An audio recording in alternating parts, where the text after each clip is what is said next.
Here we are again at Habitat for Humanity. Well, this place would not be in existence unless volunteers like Dana would be a part of this. Now, you're semi-retired, but what's the whole story behind you and doing this? I like being able to come here each day and accomplish something, and I can leave knowing exactly what we've managed to do during the day and how far we've come towards providing a family with a new home.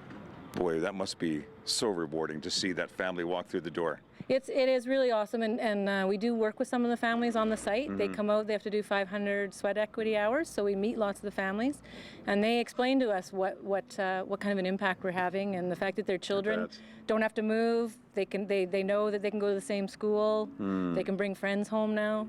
Yeah. When you talk to folks that ask the question, what are you doing?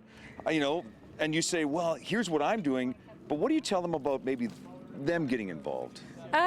Well, you can come here on the work site with absolutely no knowledge of construction, and you will be taught. If you want to learn, we will teach you what to do.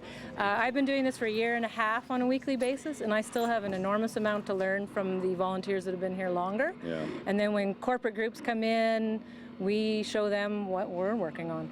What are some of the things that you do? Well, the things we don't do are electrical and plumbing and flooring, but we do the walls, drywall, painting, finishing carpentry. Wow. Flooring. Roof. Painting. Decks. No kidding. Fences. And so you could start from nothing and all of a sudden you're doing everything. Yeah. Yeah, just about absolutely everything is done by volunteers under the supervision of trained people. I sense a sense of accomplishment when you are involved in a project like this.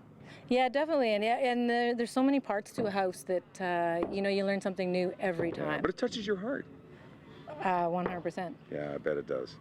Habitat for Humanity, it's all over. You just have to look. Thanks for your time. Get back to work. More of Go Calgary coming up on Shaw.